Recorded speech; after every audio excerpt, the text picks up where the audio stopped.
Before we get back into it, I must apologize once more. Again, my time is limited, but with so much still to tell about these past years, as well as what may be yet to come, I'll try to stick to the more prevalent details and events. When we left off, yeah, that's right. The night I entered the lodge for the first time. Truly entered the lodge. To be potentially consumed by it, just as may have happened with the space between, and all of those I left behind. Thatch was right, of course. Given my condition when he and the others carried me over that threshold, I know that I would not have survived. Honestly, I've spent a lot of time over the years wishing that I had the courage to face that end, to have simply bled out without ever having passed through that door. As Henry told it, early in my time as an official tenant of the last lodge, that could have very well been disastrous in itself. Had I died before ever having written the book, which already exists in this timeline, well, it was a bit above my pay grade at the time, still is, I suspect, but the paradox could have potentially obliterated this entire reality. Of course, at that point, as I was still recovering from my injuries, as well as dealing with the uncertain fates of my friends, I was less than forgiving of my actions. Naturally, there remains a part of me that will forever detest myself for that along with so much more. But these are tales for a later hour. For today, I suspect that the next steps in my journey into the lodge are where we should begin. Time felt as a blur when I awoke on a surprisingly comfortable bed. The room's temperature was absolutely perfect, combined with the soft blanket encasing my weakened frame. At first, with my head still swimming from the seemingly extended rest, I was as unaware of my surroundings as much as what led me there. As more awareness came, I only grew all the more confused. Looking around the room, a carbon copy of the bedroom of the home in which I had lived for many years, my mind battled between the trickling recollections of what led me there and the potential relief that it may have all been a product of my sleeping mind. Of course, not only was the bed upon which I lay far more comfortable than my own, but the scent of the place was not quite familiar to my senses. No, this was not my bedroom, no matter how it attempted to play the part. I was in the lodge now, and not in the way I had planned these past months. As I pulled and pushed myself into a sitting position, the recent memories still steadily creeping back in, I moaned against the aches in my ribs, hips, and legs. These strained moans turned to somewhat manic laughter, of course, when the agony in my lower extremities fully registered. Yes, they hurt like they were bruised from ankle to ass, but they also moved as I winced. I both chuckled like a madman and winced with every slight movement as I kicked my feet, slapping my thighs and knees. I honestly never thought I would be so happy to be in so much damn pain. I was still pinching and wiggling my limbs when the door gently crept open, a familiar face peeking around from whatever lay beyond that room. As his eyes met mine, a reluctant and somewhat ashamed smile crossing the thin lips of the elderly Henry Thatch, every last detail of what happened back at the space between came flooding back, as though the door within my mind blew apart. What happened to them? I asked, choosing this question above the multitude racing across the surface of my brain. Henry just walked the rest of the way inside, closing the door behind him, and strolled over to where I sat.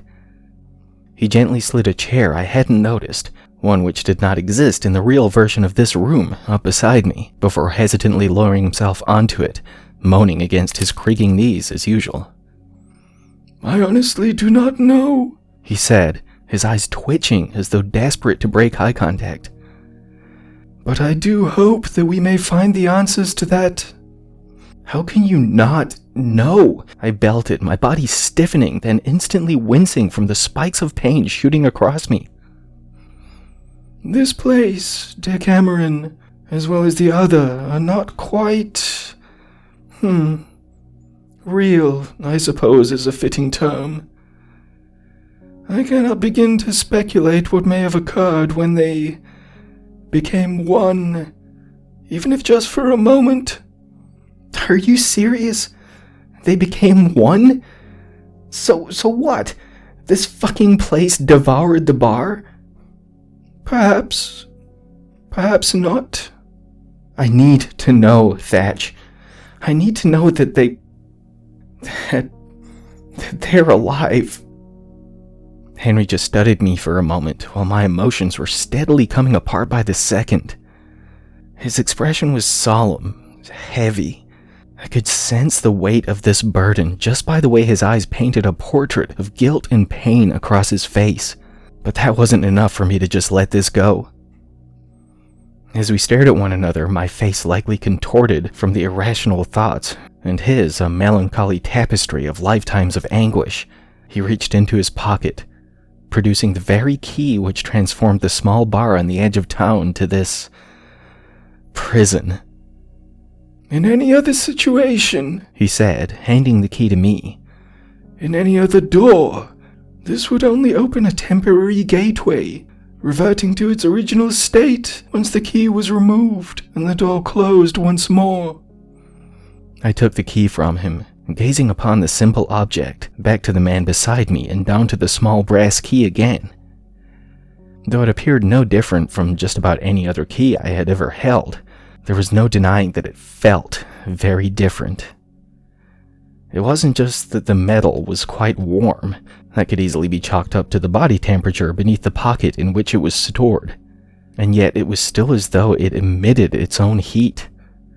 Not only that, but the weight of it as it rested upon my palm. Though not uncomfortable or awkward to hold, it still felt both 20 times the weight of its dimensions, and at the same time as though I held nothing more than a small strip of paper. I know it sounds confusing, or that I'm just purposely attempting to sound mysterious, but it felt like no other object I had ever held, or even imagined placing in my hand. In this case, given that the lodge itself is of a similar nature to that simple-looking tavern, I cannot even begin to predict what may have occurred when the two merged for a time. Again, I glanced back to the elderly man, handing the key back to him. Once more, he slipped it into his pocket, keeping his gaze fixed on me.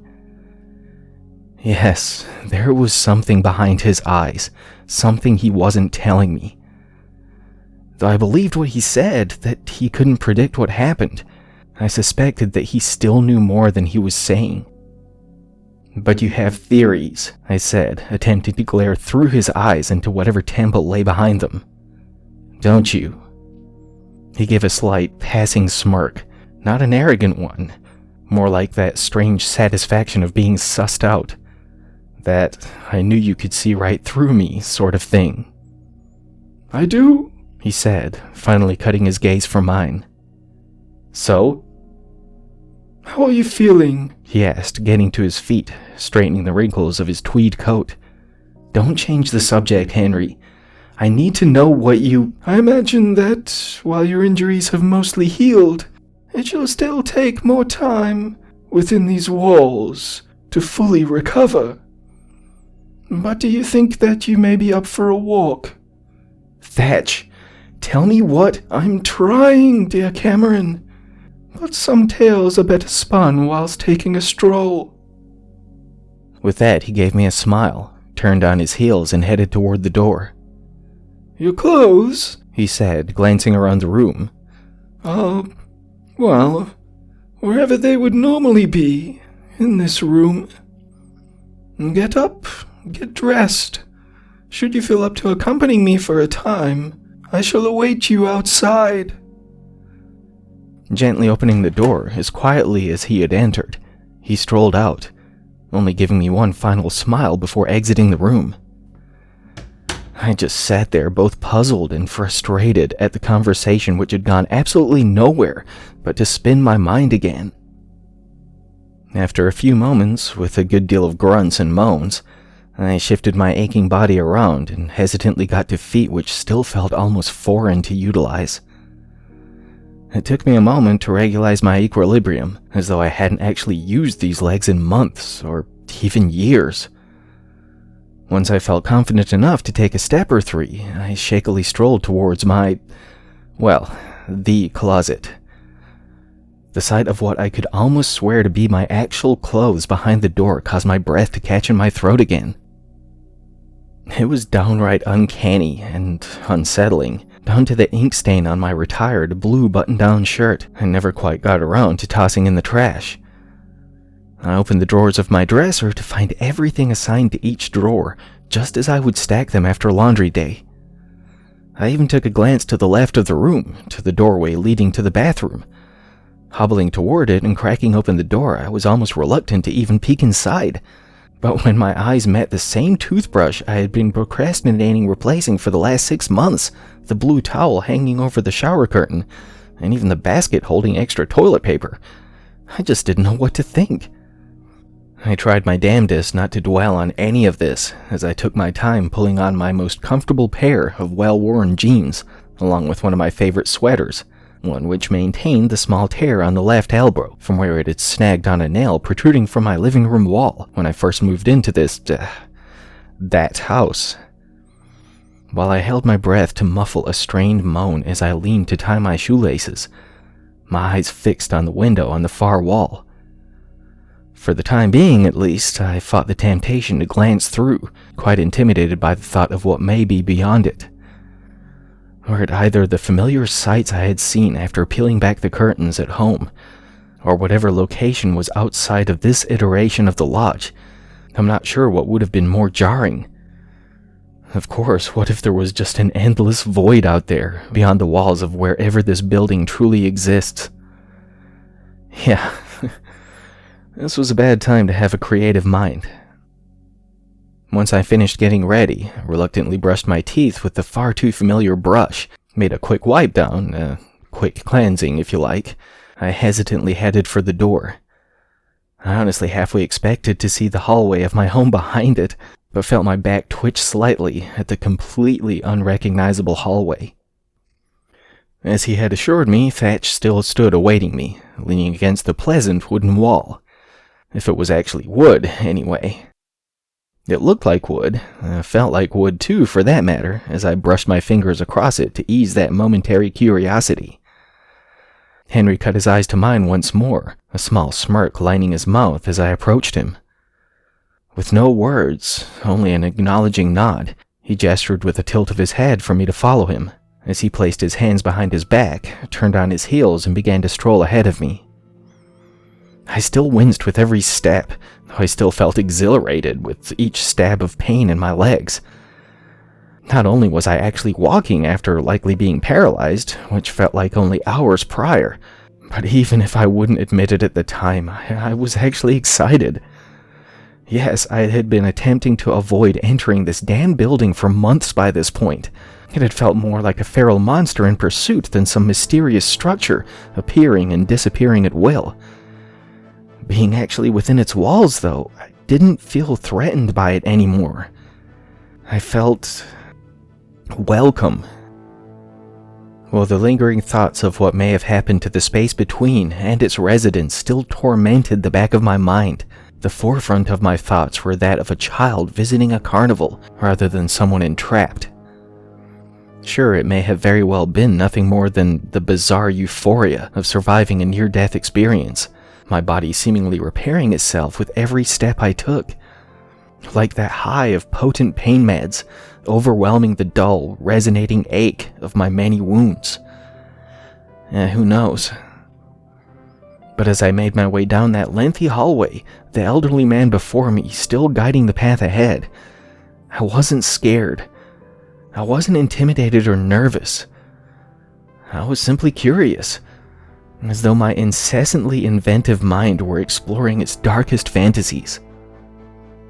By the time we reached where the hallway came to an end, facing an elevator door not unlike the one that led Dorian and me to Paris, I found my posture having straightened, my aching legs no longer throbbing, and my spine no longer stiff.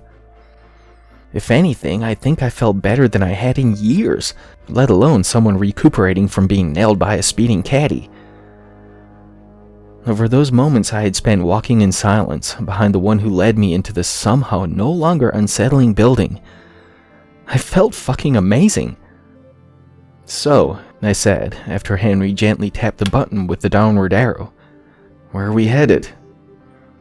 He just looked over at me, that expression of guilt and shame lining his weathered eyes. "Back. Out there." "Out there? Like, there?" "I must admit, I too am curious to see what remains of that pleasant tavern." Henry's voice cracked just a little as he spoke, while I felt that exhilarated spring in my confident steps grow more reluctant and trembled. Yes, this is exactly what I asked of him, to know what had happened back at that bar. But that curiosity had since evolved into something more apprehensive and frightened. As the elevator accepted us on board, moving us in a direction I couldn't quite pinpoint, up or down feeling more troubling to decipher, I began to wonder how we would be exiting this building. Perhaps where it would let us off. I highly doubted that it would just spit us back out the way we entered. As it was, there was nothing left of the bar, or the parking lot for that matter, when I finally accepted my invitation into the lodge. With that being the case, I would suspect that we would just set foot back out into those woods, which had practically burst through the pavement. Once the brief elevator ride reached its destination, another hallway, not unlike the one we left behind, I would come to find that this one didn't stretch quite as far as its predecessor. No, we only walked for maybe a couple of minutes before I found myself overlooking a very pleasant-looking lobby below the staircase on either side of the landing at which the hallway ended. Still walking in silence as I followed Henry down the steps, my trembling legs almost inspiring me to stumble down the damn things, I can't say that I was surprised to see a familiar face amongst a handful of those resting in the wide lobby area.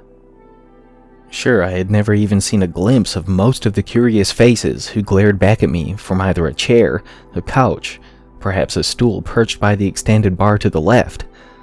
Some just stood there, their expressions seemingly untrusting of my presence. But there was only one friendly face, wearing a hint of shame within this scattered group. I just gave a smile to the hesitant Firenze Jones, who returned a single nod before turning back to the pint before him on the bar. As I looked from the back of his head to the bartender, a tall, somewhat muscled man with a shaved head and a thick handlebar mustache, I noticed that he, along with a few of the room's other occupants, did not quite blend in with the current timeline of the world beyond these walls. Some wore clothing more suited to the lineup at the climax of an Agatha Christie novel. Tweed coats, elegant dresses, extravagant hats. One or two looked like they could have wandered right in from the trail of an old Western movie. Another guy looked like the quintessential gangster from some old Humphrey Bogart film. While Thatch offered the occasional bow or nod to those we weaved between as we approached the door ahead, I found myself wondering how many generations may reside within this building. How many centuries of life had many occupants bought by giving themselves freely to the lodge? I almost walked right into the back of my guide with my mind and eyes so distracted by those who still glared on, shaking my attention back to the task at hand when I realized Henry had stopped. As he slipped his key into the door, a door which appeared to lead to the outside world, I tried to the best of my ability to ignore the many eyes cutting through the back of my head. When the door was pulled open, revealing what appeared to be the living room of the house I never expected to see again when I would finally enter this place, all I could do was offer a confused glare to the elderly man who glanced back at me, holding his hand out as though to introduce me to it. "After you, dear boy," he said, that mischievous twinkle having returned to his previously haunted eyes. Without a word in response, I just strolled on through, making a quick inspection of the room in an effort to accept that this was indeed my house, not just another trick of the lodge. Come in?" I said, chuckling slightly at the absurdity of it. Henry gave me another nod, gingerly pacing across the threshold between worlds, slipping his key loose before closing the door behind him. Without even thinking, I pulled the door back open, releasing a both winded and relieved sigh when I saw only the familiar street beyond what I now felt assured to be my home. Before I closed it, I almost felt my feet betray me upon noticing my car parked in the driveway, the vehicle I had left parked at the space between. I immediately cut my gaze back to Thatch, who only returned a playful smirk and a wink. This was enough to encourage me not to dive into that rabbit hole just yet. There was, however, one question which had only just occurred to me I couldn't ignore. How long was all of the more complex query I could convince my mouth to utter. 13 days. The reply caught me off guard, as I felt like everything still haunting my scattered brain was only hours ago. But again, I chose not to question it. I don't know if I was just far too overwhelmed to delve any further into it, or that I simply accepted that any explanation would only send me spiraling again. As it was, while I took a moment to flex my toes and fingers, no longer feeling even a slight wince from the pain, it would seem that the lodge may have taken some time to fully repair how far gone my body had been when it entered. It was at that point when I understand that those initial pains I had felt were not from still being injured, but from my body being stiff after almost 2 weeks of solid sleep. How does it work? The lodge. How does it heal? Maintain so many for so long? What is that place? Thatch just offered me his classic kind smile, assuring me that I would not be getting any answers today. Do you feel up to driving? He asked before I had even the slightest opportunity to feel like I was home again. Glancing to the small table next to my couch, the sight of my keys sitting right where I would normally leave them, I almost began to ask more questions, which would also likely go unanswered. Given the apparent 13 days between the accident and my reawakening, I just took for granted that someone from the lodge had relocated my vehicle from the bar back to my house. If nothing else, this theory allowed me to believe that at least the parking lot remained, that it had not truly been consumed by the forest surrounding that ancient cabin.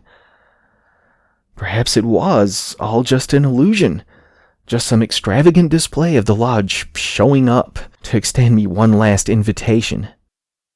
Yeah, it wasn't much. Perhaps little more than my denial, creating the most elaborate scene to make me feel better about everything. But it was something. Enough for me to offer Henry a nod as I pulled my keys from the table and headed toward the front door of the home to which I hoped I may return soon. My confidence was gradually slipping more and more as I guided my car to the bar on the outskirts of town. So many scenarios were playing out in my head as I sat silently alongside my equally quiet passenger. Everything from nothing but a crater where the bar used to be to the lodge itself, perched at the rear of that parking lot, crossed my mind. But I couldn't allow any of that to consume me. I had to know if there was anything left of that place in which I had spent these past months. I swear I felt my heart attempt to leap directly out of my mouth when I saw the silhouette in the distance as we approached the outskirts. Sure, I couldn't make out the illumination of the sign that would normally beckon to me as I neared, but it was still daytime too. It may have simply not been lit just yet. By the time I guided my tires into the otherwise vacant lot, seeing no trace of life beyond the inhabitants of my car, I felt that exhilarated sensation sink to the legs, now trembling beneath me. My eyes fixed on the building which had once appeared so vibrant, as though it possessed its own life and sentience. The building which now looked a hollowed-out husk of its former self. I barely even realized I had pulled my car to a stop, unbuckled my seatbelt, and climbed out as I neared the abandoned structure. It looked as though nothing or no one had set foot within it for decades at least. The windows appeared fogged over, layered in dust which mimicked a dense mist. The wooden walls were dried out, faded, and rotten looking. Even the tiles across the roof seemed chipped and decayed, those once vibrant colors now muted and melancholy. Even with the churning pit in my gut, rolling and rumbling at this pitiful sight, I extended a shaky hand in an attempt to pull open the door. It resisted at first, before peeling away from the building with the pathetic howl of a wounded animal. Dust lined the entirety of the interior, with not the slightest footprint or smear through those years of absent life within. Idly tracing my fingers across the tables as I approached the bar, my chest throbbed from the despair breaching through my shuddering shell. But I knew what this meant. They were gone. All of them. Everyone who had once inhabited this magical place. This now lifeless husk, consumed by a far more powerful foe.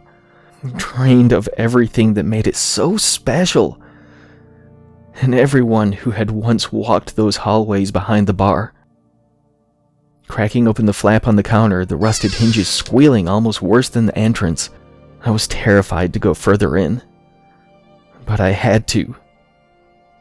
When I reluctantly pulled open the door which once led to a seemingly never-ending hallway, and an elevator that could lead someone far beyond this little town, I couldn't prevent myself from falling to my knees. There was nothing there. No trace of the vast world within the space between. Only a decayed storage room of sorts, with long since rotten supplies lost to time. I just couldn't understand it, how this once lively tavern had been reduced to this bitter memory of something that never was. As though it had only been a pleasant dream inspired by a broken-down old shell of a building. Interesting, Henry said as he leaned over where I still knelt on the floor, stroking a finger across his lower lip. Very interesting indeed. What is interesting? I said, my lips almost snarling the words. Interesting that the fucking lodge completely drained the life from this place, huh? Interesting that it couldn't even be courteous enough to leave behind the corpses of those it sucked dry? Interesting that it chose to spare my life, but at the cost of how many more? Interesting that perhaps only the mask was devoured. Thatch offered me that smile again, as he held out a slender hand to aid me in getting back to my feet. I just glared at him, my jaw dropping like an idiot as I raised from the floor. My already shattered hopes would not allow me to even delve into what his words meant, but it was clear that he knew something I didn't. Yeah, not like that was anything new, of course. The, mask? I barely squeaked out the words, my body still violently trembling from the sheer disparity and misery of our surroundings at the time. But Henry only continued to smile, gesturing with a tilt of his head for me to follow again.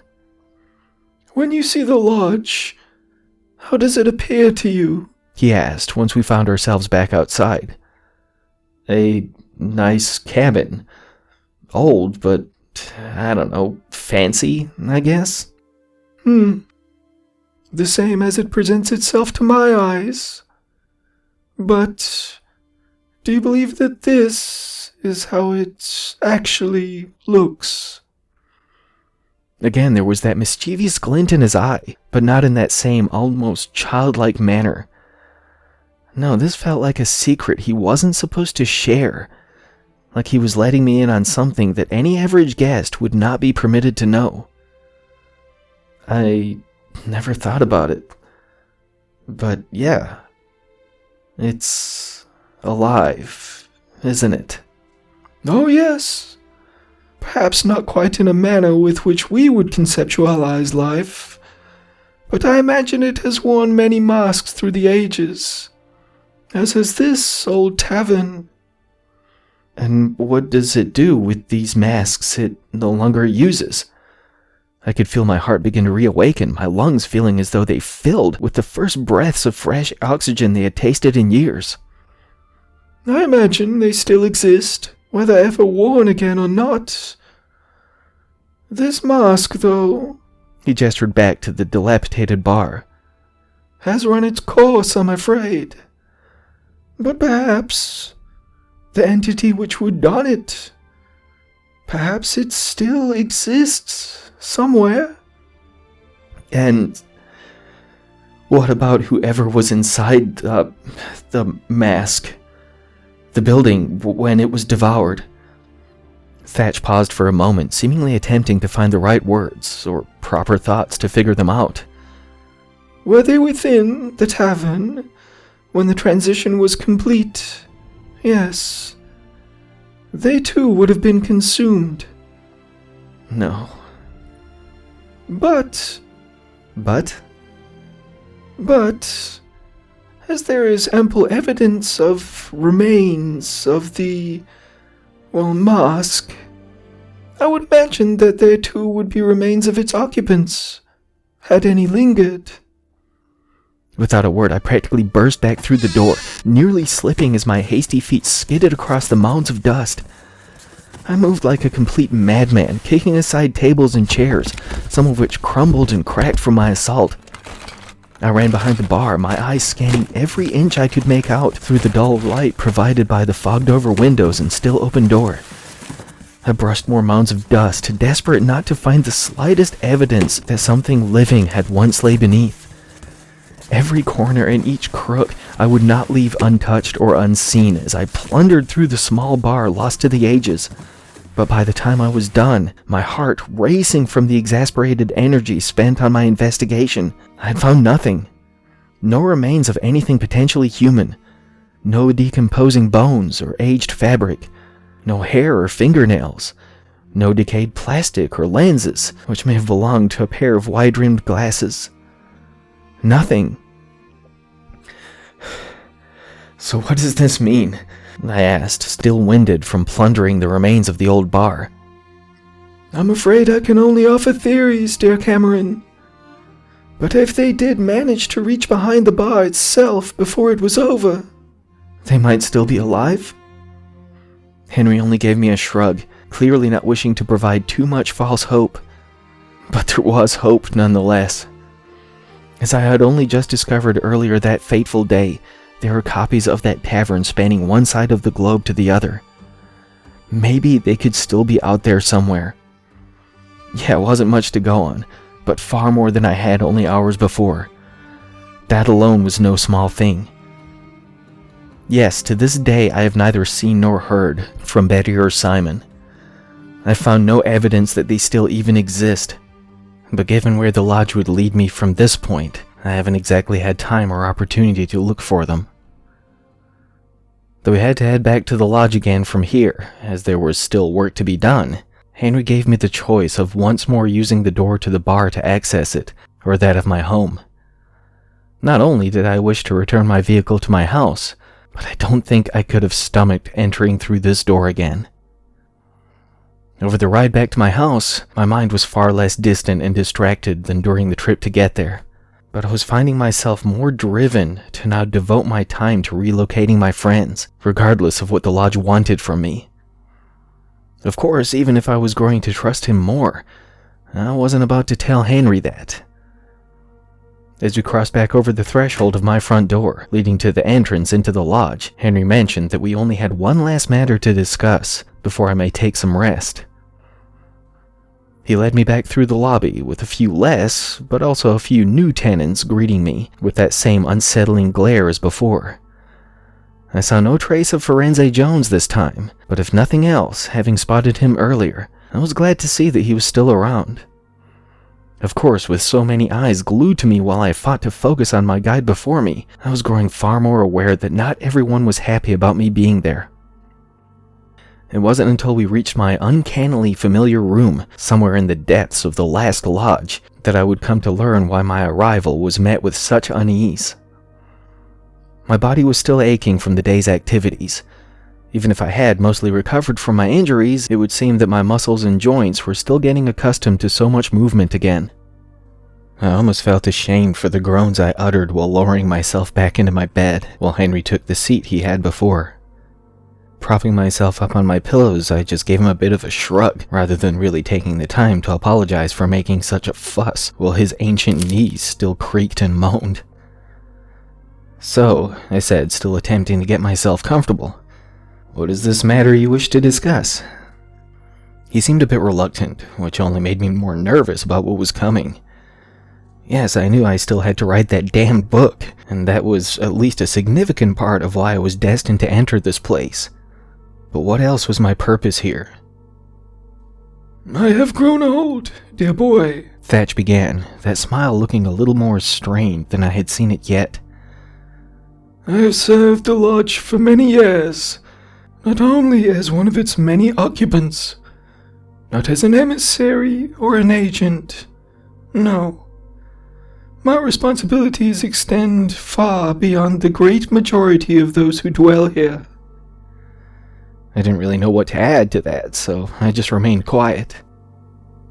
Hendrik Klein, the man who extended my invitation to enter, he too had spent many years within these walls, far more than I have, as he told it, though he chose to maintain a far more youthful form over the many, many decades he served the lodge.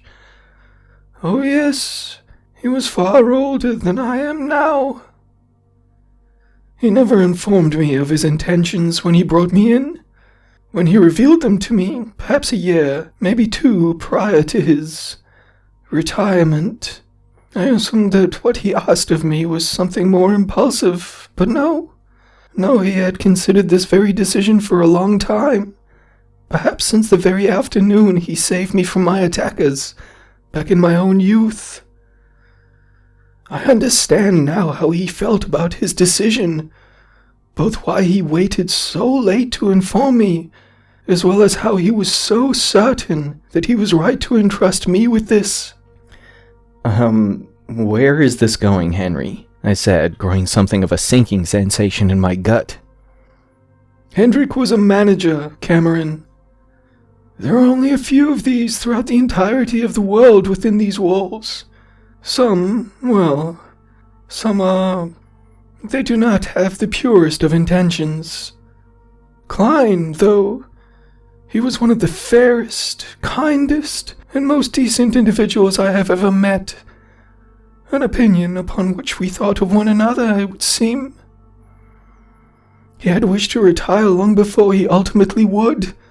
It was not his desire to maintain the job which extended his stay for so much longer, mind you, but he had yet to locate a fitting replacement.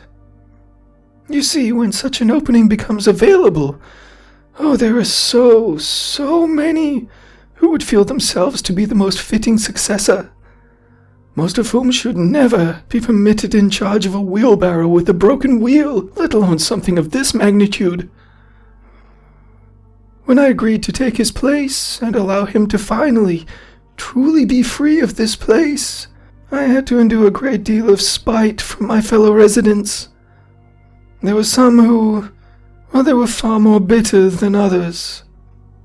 Wait, I said, well aware of my heart thrusting itself against my sternum. You're a manager? Okay, I don't know what that means, but I thought you were a friend. I am a friend, dear Cameron. From the beginning of all this, my concern remained your well-being, as it was, given your history, your future history, to write such an important novel. You were always destined to enter. Alas, this was something that even I could do nothing to prevent. But I saw something in you when I read it for the very first time, and I saw more of who you are since the afternoon you walked into my bookshop. Henry, I am not anything special. I'm just a guy with a wild imagination and the ability to throw a paragraph together in a halfway decent way. Plus, I still haven't even written that book. I wouldn't even know where to start. I know nothing about this place other than the fact that it scares the shit out of me. You're so much more than you realize. And you are the only one I would trust to be my successor. Henry, no. How can you even consider that? By this point, I hadn't even realized I'd gotten back to my feet while tripping over words I couldn't even conjure. That's what all of this had been about? Me taking over from Thatch? How could that even be a consideration? I know, my boy. This is no small thing, no small ask. But it has to be you. Henry's eyes were wide and sympathetic, almost pleading. He clearly thought this to be the right thing, but I'd only just entered this damn place. How the hell could I be expected to fill a role like this? I still wanted nothing more than to shut the whole thing down, not to help it succeed in whatever its mission was or is. "Henry," I said, allowing my gelatinous legs to lower me back to my bed. "You barely know me. Hell, I barely know me half the time. You got the wrong guy for this. Trust me when I say that." "No, Cameron. I do know you. This search, my search to find a successor, has been ongoing for a long time. You see what the Lodge has become, what it has been led, guided to become. It has been corrupted, twisted, deformed into something wrong. It cannot be repaired from within. It cannot be healed from those who have also been corrupted by it, by those who have mutated it. It needs something fresh, a fresh mind with new ideas, pure ideas. It needs you." "Pure? What makes you think that I'm any more pure than anyone else? I am just a guy, just some asshole with a wild imagination. I am not who you're looking for, Henry. I'm not a leader." "And that is exactly why it must be you. Those who wish for this job see themselves as the right choice. Those who believe they are best for the position are the worst possible choice. You do not know the nature of these people. I might be the only remaining manager who cares. I cannot pass this to one who does not." I couldn't deny the sincerity in his almost pitiful expression, but no matter how much he tried to convince me that I was the right choice, I wasn't about to listen. Hell, I wasn't even ready to enter this damn building when I was carried over the threshold, let alone to become one of those who watched over it. "I'm sorry," I said, glaring back at him in the same manner he stared at me. "I can't do this. This isn't me." Henry studied me for a moment, that sorrowful look on his face transforming into something more curious. "Perhaps think about it for a time." Once more he got to his feet before I could offer another point of argument I couldn't quite reflect at the time. As he strolled to the door, he turned to face me one last time as he pulled it open. "I shan't give up on you, dear Cameron. Just as Klein knew it had to be me, I know that this has to be you. Take some time, explore at your own leisure, rest your body and mind. When you're ready to discuss this further, I shall be here." With that, he walked out, shutting the door behind him. My mind was spinning. I was still attempting to wrap my mind around everything, from at least the mask of the space between having been consumed, to my inescapable destiny to enter this damn building in the first place. But this? How the hell could I ever come to terms with this? All this time, I knew that Henry had been trying to lead me through that door, even when he prevented me from wandering in with my head and soul entranced by it. I was sure it was all about that fucking book. I even entertained the idea that maybe I could be free once I wrote the bloody thing, fulfilling whatever obligation I had. But if I took over from Henry, as he had carried the torch from his predecessor, I would never get out. I would be bound to the Lodge for what? The next century at least? Yeah, fuck that. As I tossed and turned, doing everything in my power to convince my mind to settle down and surrender to sleep, I was certain of only one thing. No matter how much he may beg or barter, no matter how much he may bargain or attempt to convince me of my potential, I would not give Thatch what he wanted. Not on this. I would fulfill my destiny if that's what it was. I would write that goddamn book, which sent me on this investigation in the first place. But after that, I had nothing more to offer. Not only that, but I still had to find out if those I left behind were still out there. I still had promises to keep. I was going to put an end to this damned house of horrors. I would set its captives free. Maybe I would even be able to return to a life which felt completely lost to me at the moment. One way or another, the plans we formed in that now decayed and dry-rotted bar, that remained my objective. That drive building within me allowed me to finally surrender to slumber. It wasn't much, but it was something. I think I was actually sleeping quite well, or so it felt, when the knocking on my door sprung me from that much-needed rest. Pulling the pillow over my head, not so much as allowing my eyelids to separate, I tried to ignore the repetitious knocks as they continued to beckon. Assuming it to be Henry again, wishing to check in and see if I was ready to offer him a grateful acceptance of his generous offer, I continued to pretend I didn't hear a thing. Hopefully he would just take the hint and bugger off. After a good 10 minutes, though, when that once gentle knocking both persisted and escalated, I understood that it would not let up until I gave in. "I thought you were giving me time, Henry," I muttered as I wrapped my fingers around the doorknob. "You can't just harass me into... Oh. Hey, friend," Forense Jones said as I pulled open the door to be greeted by his ashamed expression. At first, I didn't honestly know how to react to seeing him there. When I noticed him in the lobby earlier, I was actually quite happy to see him still kicking. But to be confronted by him now, I can't deny that I experienced something of a bitter rage, knowing that he was the one who truly set me on the path toward the last fucking lodge. I know, he said, cutting his eyes from mine as I felt my face redden. I know what you're thinking, and you ain't wrong.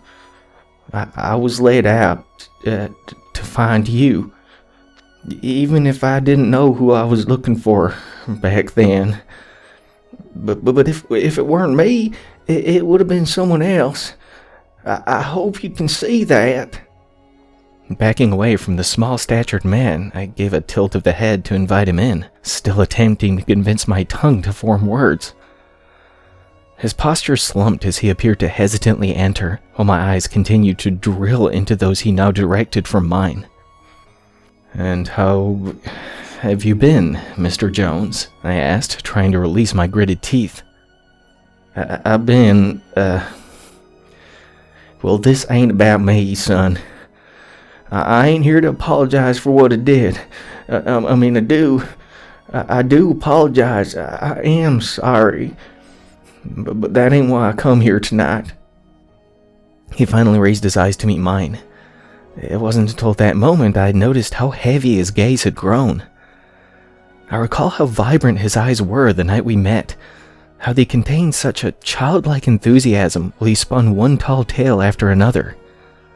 Though the man before me did still look almost identical to the one who introduced me to the lodge, the same age, the same face. Hell, I think he was still wearing the same clothes. But no, this man appeared decades older than the one who had led me on this quest. There might be just as many wrinkles as there were before, but those eyes carried ages within them. And just like that, my anger faded. My efforts to hold a grudge dissipated, and I only felt sorrow for the broken man.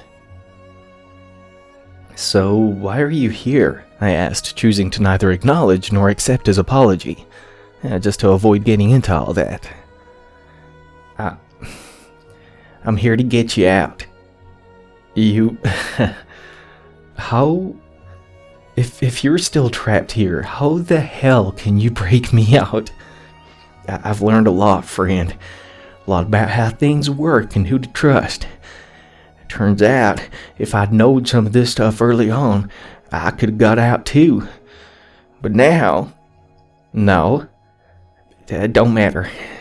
You see, the thing is, even though you give consent, even though you said you was ready to come on in, you ain't fully give yourself to it yet. You ain't bound to it. Not yet. Okay, yeah, this sounded just too damn good to be true. I mean, could I really believe this? Could I really trust Jones on this, given that I knew him to be the one to, well, take some liberties with the truth? But I wanted to. I promised your brother that I'd get you out too, I said almost reluctantly, worried that if his tale was true, if he really could break me out, he might change his mind if I pushed too hard. Randolph? You seen him? He's still alive? It almost looked like his eyes were about to leap out of his skull with how wide they grew at this revelation. He was practically foaming at the mouth with a smile almost splitting his face in two. He's older, but he never stopped looking for you. Firenze practically toppled to the seat Henry had vacated some hours prior. He wiped the back of his hand across his brow, shaking his head from side to side, his smile not fading for a second. I should have knowed it, he said, chuckling. And that's why I have to help you while I'm here. Why I have to keep that promise. I felt my heart sinking, as though I knew that I was abandoning my only chance to escape. But as Jones smiled up at me, getting back to his feet, and subtly wiping away the tears beginning to form, he fixed me with a far more jubilant and youthful stare than I had seen yet. So, you ready to get the hell out of here? But I gave my word. I have to help, and you better be ready. 'Cause this here is gonna help us both. You won't keep your promise, and you better come with me. You wait too long, ain't neither of us ever getting out. This time he kept his back to me, having paced closer to the door while he spoke. But though I couldn't quite figure out his meaning, there was no denying the determination in his voice. What are you saying? I asked, getting to my feet and idly snatching my keys, wallet, and phone from the nightstand, while slipping my feet into my shoes. I'll tell you on the way. Cool? Okay, cool. With that, he pulled open the door, stepped out into the hallway, glanced back at me, and back to the direction opposing that which Henry had led me down earlier that day. I didn't ask as I shut the door and began to follow his lead. Given the many suspicions I already had about this place, I imagine direction is not always exactly how it seems. Just because the right took us to the elevator and subsequently to the exit before, it doesn't mean there isn't another way out further in.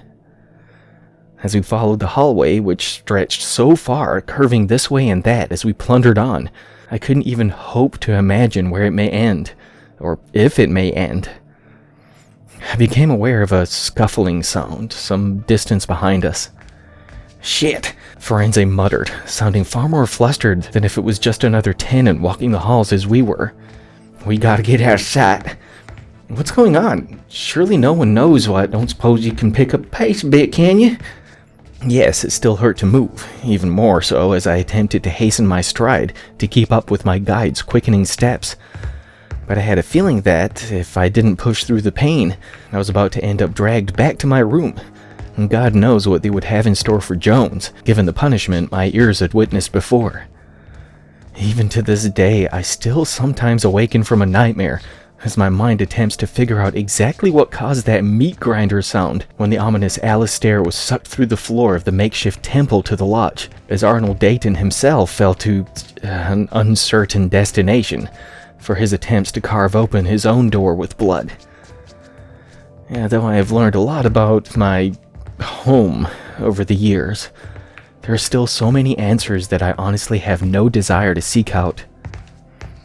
As Firenze almost skidded to a halt, padding down the wall to his right, I wasn't sure whether to go on ahead without him or wait with him, to wait and find out who now provided the harried footsteps somewhere to our backs. And here I was, hoping that this escape might actually be effortless.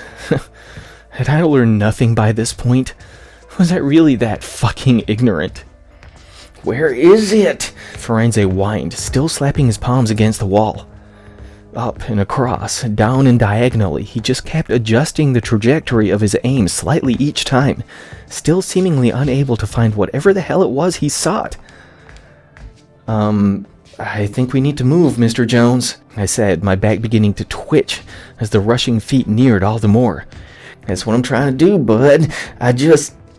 Oh, wait! I cut my eyes from the extended hallway, now reflecting faint silhouettes from somewhere in the distance, though not as distant as I would like, to the slender man just feet before me. I felt my upper and lower molars part ways with each other at the sight of the thin country boy extending his hand just above the level of his waist. Unlike his frantic search prior to this simple motion, he appeared to just wrap his fingers what I could only describe as an invisible doorknob, as mad as that sounds. But with one flick of his wrist, a gentle clicking sound echoed from the wall before he pulled back. What separated from the wall did not seem to be an actual wall itself, but a paper-thin, sheet of a firm, wood-shaped panel, the size and dimension of what could be a door.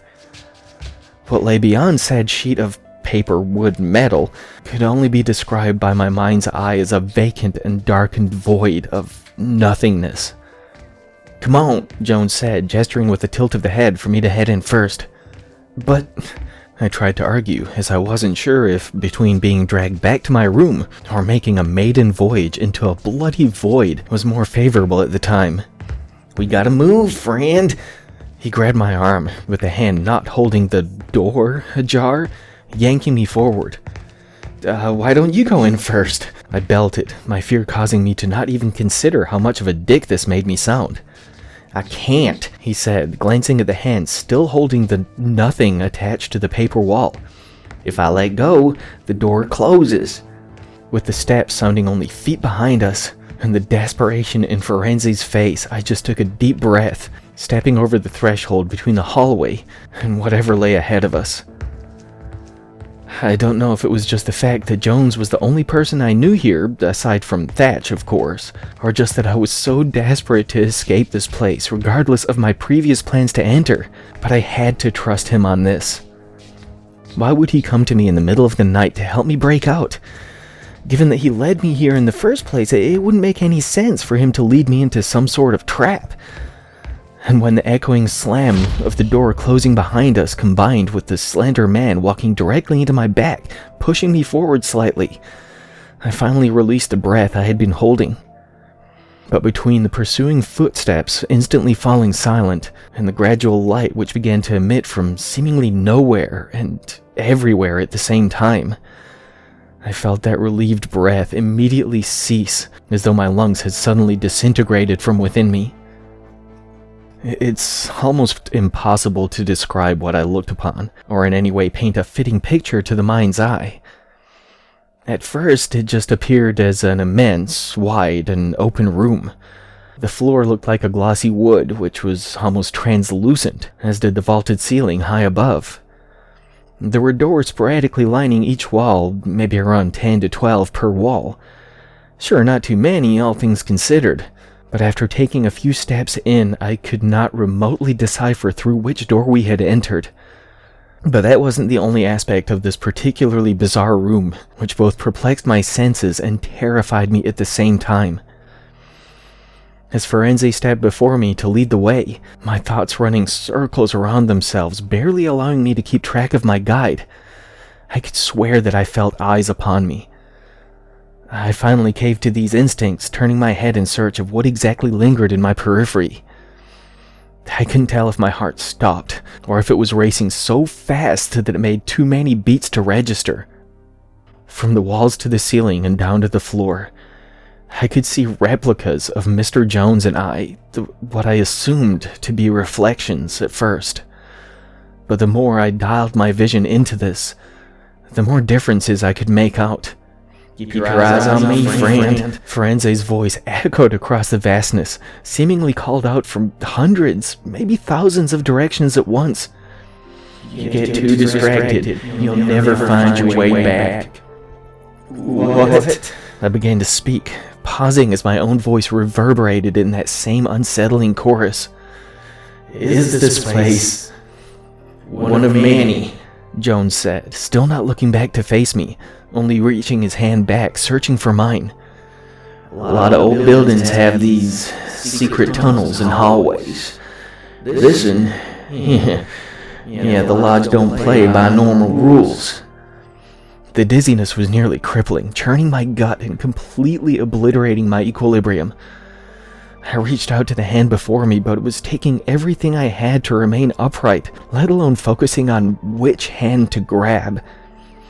Help me, I begged, feeling like I howled the words.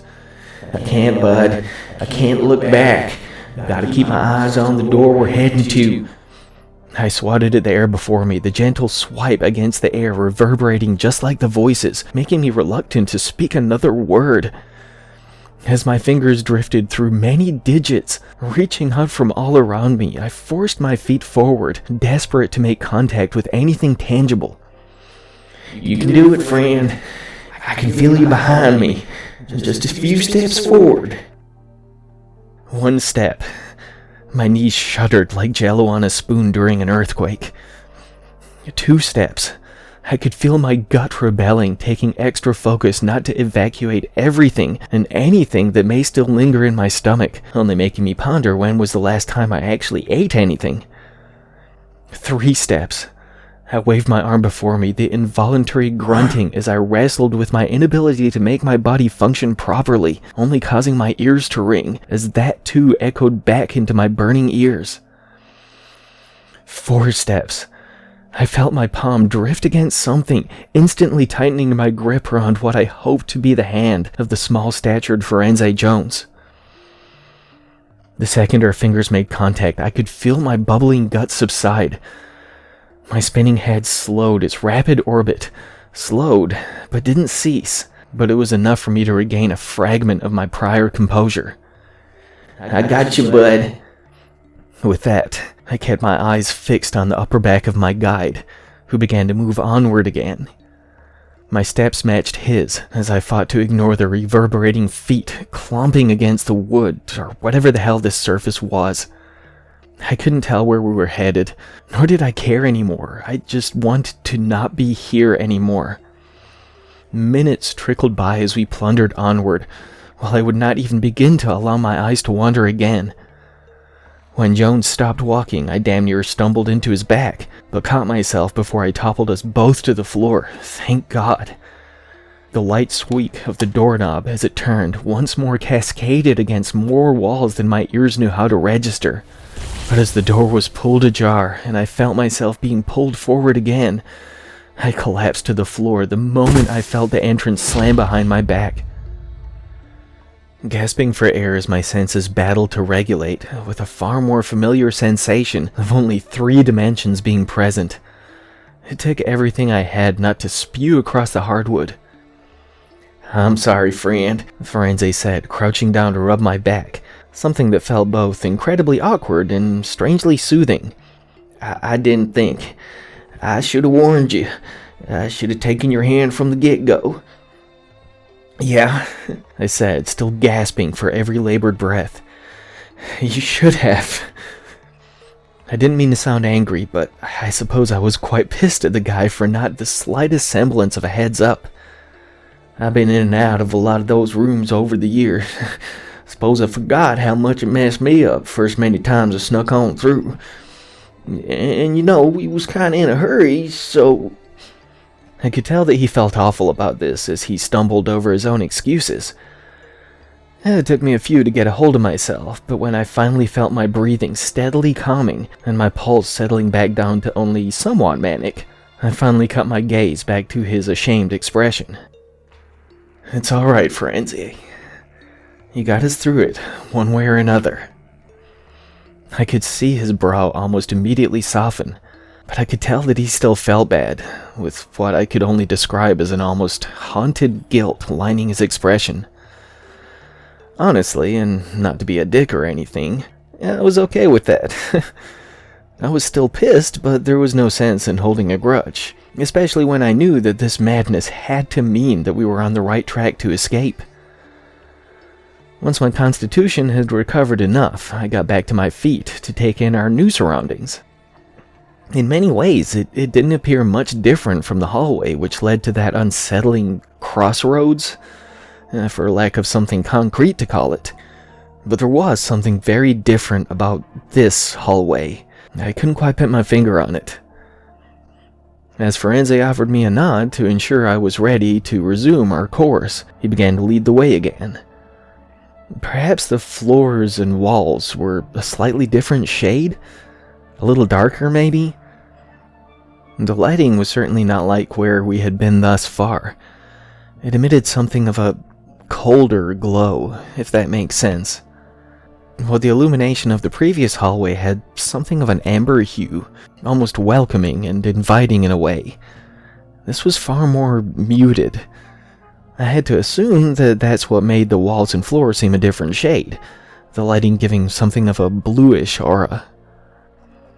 While we trudged down the hallway, veering to the left when we reached a T-junction, eventually coming to a flight of stairs leading down, I came to realize what sensation this wing of the lodge inspired. It felt dead, or perhaps dying, as though life had all but drained from it, and we were exploring its soon-to-be carcass. Even the echo of her footsteps had no weight to them, just hollow clumps, providing no resonance. When we reached the top of the staircase, Firenze glanced back at me again, visibly gritting his teeth, while seemingly attempting to form his lips into a smile. "Ain't much further now," he said with a sigh, that prior guilt lining his eyes, all the more evident than before. The way his knuckles whitened as he gripped a rail and his legs trembled while he made those first steps down the staircase, I couldn't help but grow more nervous than I had yet. While I followed behind him, the sight of the stairs seemingly leading down so far that there appeared to be only darkness ahead, my mind began something of a debate. On one hand, just given his far less relaxed movements now, I was beginning to wonder where exactly Jones was leading me. But on the other hand, my only way back would be to attempt to relocate that room which led to countless others. Naturally, even if I could find it, I knew very well that I could be lost within the madness of it all, never to return to where I came from, if there had ever been hope in that. When the extended staircase finally led to something of a distorted copy of the lobby through which Henry Thatch had led me, I got the strangest feeling that Jones and I were no longer alone here.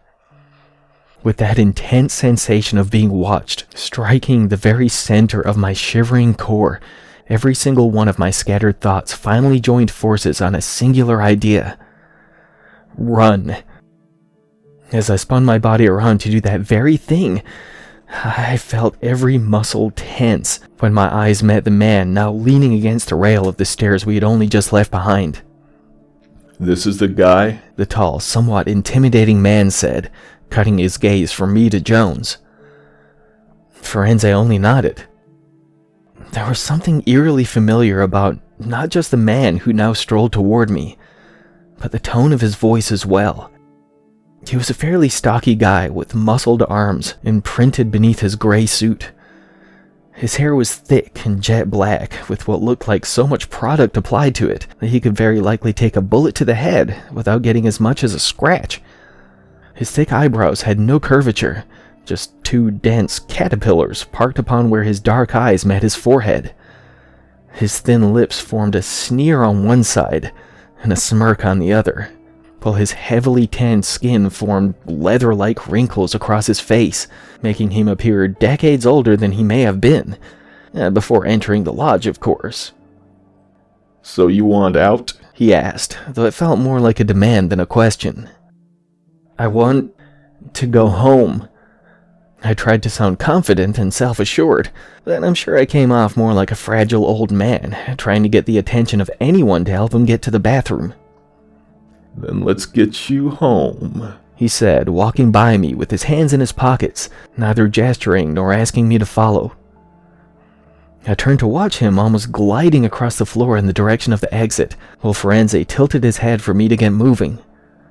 Not only did he still have that ashamed look on his face, but he was visibly trembling from head to toe now. As I began to hesitantly pace toward the one now guiding me to the exit, his hauntingly familiar voice still echoing in my ears, it finally struck me where I recognized it from. Alistair? I whispered aloud, stopping in place, gazing toward the man who also ceased his pursuit of the door. That's your name, right? Alistair? As that deep and eerie laughter almost murmured from the man, I felt every muscle in my body stiffen at once. Took you long enough, he said, still chuckling to himself as he slowly turned to face me. How are you alive? I asked, my mind still attempting to battle between the anger this man inspired and the confusion upon seeing him. I was punished, he said, his face forming a bitter expression. Punished for taking things too far. Punishment isn't permanent. Not here. Not for everyone. You see, you little shit. You and your pathetic friends might have... Without even taking a moment to let him finish or consider my actions, I rushed him, tackling him to the floor. He still continued to laugh while I beat my fist against his face. Firenze was trying to pull me away, but I couldn't be stopped. Well, at first, anyway. Why? I screamed out, still lashing out at the one who now laughed uncontrollably. Before I could even think about a follow-up question, the sensation of his own considerably larger fist crashing against my ribs knocked the wind out of my lungs, along with any words I could even hope to produce. Why? He sneered, flopping my body to the floor next to him before pinning me to it. As he beat against the other side of my ribs, while Jones now attempted to talk him down, though not quite as aggressively as his attempts to stop me, I knew that I didn't have a chance of overpowering this beast of a person. He hit like a goddamn wrecking ball. I'll tell you why, he said calmly, striking me across the jaw, instantly causing my ears to ring. You don't belong here. He continued, launching a slug to my gut that almost made me gag and struggle to breathe.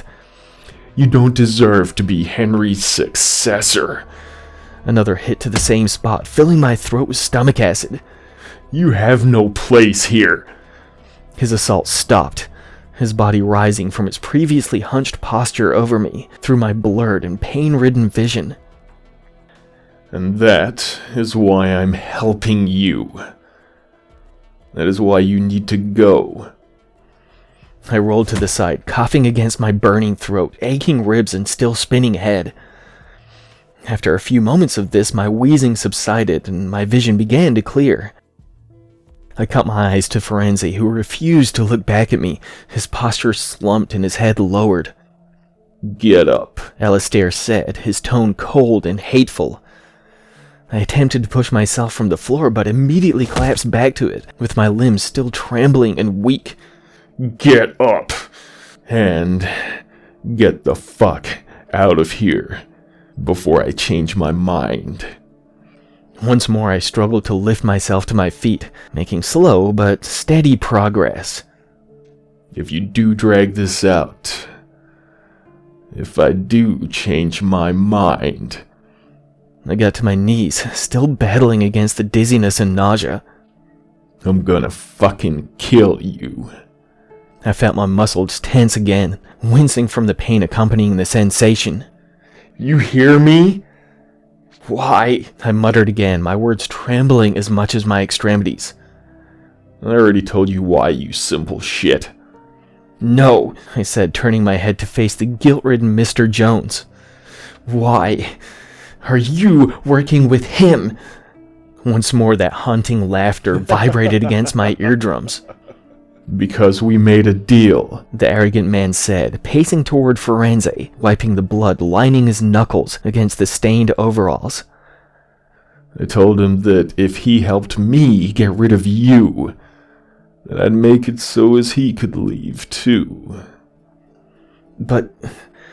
back at that barn, everything you did to convince me to enter? Why go through all that? Why torture my friends if I don't belong here? The rage coursing through my veins inspired every word to fire stabs of agony through my body, but at that moment I didn't care. It was taking every ounce of self-control, and a side of common fucking sense, not to start throwing punches again. Yeah, but that didn't work out too well for me last time. Back then, Alistair said, dusting off his jacket, not even looking in my direction. I was trying to prove myself. Back then, I thought Thatch just wanted you to enter to write that fucking book. But now I know what he wants from you. But I will be damned before I allow a weak, pathetic, ridiculous little man to have superiority over me. So what? You want the job, so take out the competition? I actually felt my rage subside a little, seeing this situation as downright petty now. This was all about a job? It's complicated. You wouldn't understand. You have not put in the work that I have. His words were lined with contempt and an underlying hint of insecurity. Though mildly curious, I wasn't about to ask about what his work consisted of, nor how long he had been doing it. At that moment, I just wanted to get as far away from this madman as I could. I don't want the job. You can have it for all I care. He finally looked at me, his eyes wide and almost perplexed by my lack of interest in that which he craved. I just want my life back, I said, almost pleading for it. Okay, he said, nodding his head, a smirk crossing his lips. Let's get you out of here, huh? With that, he tilted his head back toward the exit, to which I hadn't realized how close we had gotten. Alistair strolled back toward it, while I trudged behind him, still attempting to ignore the pain.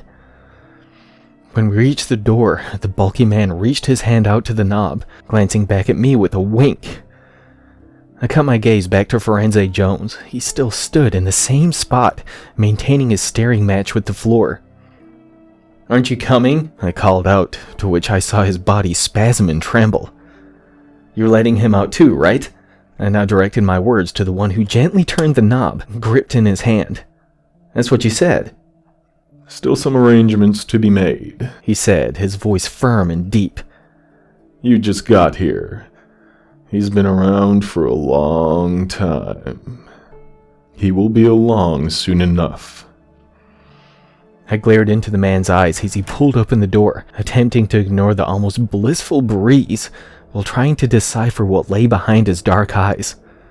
He just smiled at me, though his sunken brow betrayed the more friendly expression on the lower half of his face. Go, he said, once more tilting his head to the outside world. Before I change my mind. With those words, I understood the conflict in his upper and lower facial expressions. Even with me leaving, he would still rather see me dead. Naturally, somewhere inside both myself and the one who glared back at me, we both knew that Henry wasn't likely to just leave it at this, should I walk through that door. But I would worry about that later. At this moment, my choices consisting of freedom, or attempting to sprint toward the stairs I had left behind, hoping to find that room I likely could not successfully traverse, while being pursued by one who would snap my neck the second he caught up with me. Yeah, that cool breeze was pretty fucking inviting. I just gave a nod to the immense individual with the unfaltering scowl and phony grin, and strolled through the exit, not breaking my gaze from his. Not until I reached the other side, and the laughter erupted from his gaping mouth before he slammed the door in my face. I stood in place for a time, just gazing upon the closed door, halfway expecting it to fly back open, while muscled arms dragged me back inside for another beatdown. My eyes did not break from that wooden entrance to the last lodge, until a distant scream snatched my attention back to the world around me. A world that I both recognized and did not remotely recognize when I spun around to seek out the source of that haunting shriek. It wasn't only the dense, crimson fog silhouetting my surroundings in a blurry haze that inspired my jaw to slip loose. It wasn't exclusively the shadowed figures I saw dashing this way and that within the thick mist, nor the cacophony of echoed wails which joined the one that initially grabbed my attention. when I followed my periphery upward when they caught the vision of the sky above. It was at that moment when I understood why I had been led so deeply into the bowels of the lodge to reach Alistair's chosen exit for me. That deep red aura which encompassed the fog did not emit from the mist itself, but from the eclipse blotting out the sun above. I don't know if it was just the creative writer's mind which inspired the understanding that I had been abandoned to a dying world, or just that scent of rot my nostrils could now not escape. I spun myself around, snatching the knob of the door behind me, more prepared to face whatever Alistair would try to do to me than what this world would take from me. But naturally it came to me as no surprise that it would not open. The knob just felt sculpted from stone, unable to even jiggle as I shook it within my trembling hand. At that moment, as I reluctantly turned back to face the dead land to which I was now damned, I understood everything. Alistair had already killed me. He had murdered me from the moment he struck the deal with Firenze Jones. I just didn't see it at the time.